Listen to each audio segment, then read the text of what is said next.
everybody. I wanted to share a few thoughts about the events we've seen around the country over the last week, described by some outlets in the press as supposed chaos.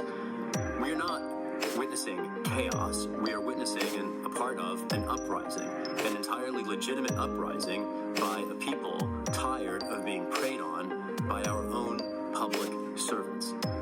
I've heard a lot of discussion about looting and concerns about it. What happened to George Floyd is infinitely worse than what happened to any business over the last week. You can rebuild a business. You can restock a business. You can't resuscitate or revive a broken, taken life. We are talking about lives being taken by paid agents of the state who we employ to keep us safe, supposedly. And we've seen police riot around the country, these scenes of vicious brutality, not just racialized police violence, but also violence in the service, particularly of suppressing dissent. I believe very strongly that Black Lives Matter. It's why I was out in the streets this weekend. It's why I've been a part of the movement for Black Lives since the Ferguson Uprising. Even if you're not part of the movement for Black Lives, even if you simply consider yourself an American, this is a time to be very alarmed, because these police riots, they don't just oppress racial minorities. They violate core First Amendment principles, rights that are necessary for us to be a free people. When we see the President of the United States using chemical weapons to clear a crowd so he can have a sordid photo op in front of a church whose pastor then has to repudiate his presence, we all have a problem. It's worse than that, though, because we have an opposition party, the Democrats, led by a figure who is settling, just like the President, for photo ops with her hands on a Bible. I'm not interested in Nancy Pelosi's strongly worded statements. I want to see policy. I'm a constituent who has watched her for 30 years undermine economic justice, racial justice, climate justice, and now she's showing up more than a day late and a dollar short with strongly worded announcements about her supposed commitments to racial justice. 2 years ago, I announced a 20-point criminal justice reform platform. It included measures that would ensure not only that police are accountable, and measures that would advance racial justice, but particularly measures that would help ensure the prosecution of killer cops. Among them was a proposal to end qualified immunity. I'm very proud and welcome the introduction of a bill this week in Congress by Representatives Ilhan Omar and Justin Amash that would do exactly that. I'm proud to have led Congress 2 years before the introduction of that bill to the proposal.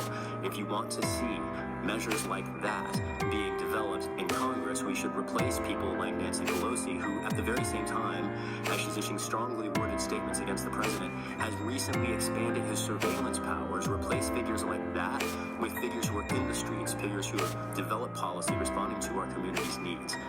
Black Lives Matter, our democracy matters, our constitutional rights matter. We need to restrain police, to restore and respect dissent in order to defend our democracy. I will see you in the streets, and I hope to see you in Congress. We live in the most progressive city in the country. We are proudly committed to immigrant rights, and we have a figure in Washington who funded Trump's concentration camps. We're proudly committed to human rights, and we have a voice in Washington who continues to cover up CIA torture.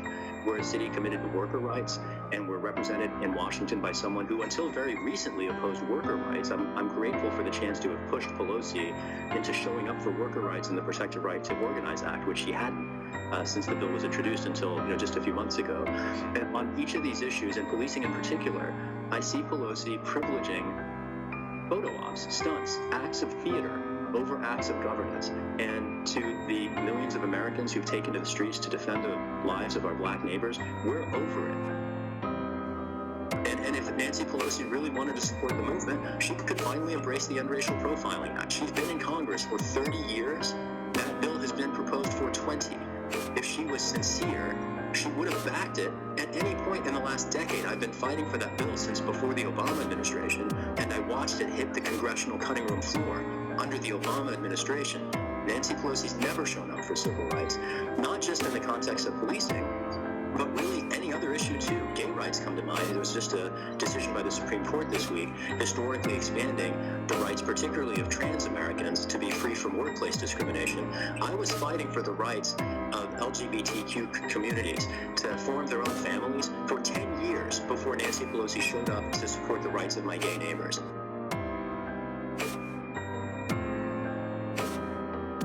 And the whole reason I'm running for it's seen is that over the last 20 years, as I've taken action to challenge Bush's wars and Obama's deportations and drone strikes and Trump's corruption, I have consistently seen Nancy Pelosi standing on the side of conservatives instead of San Francisco.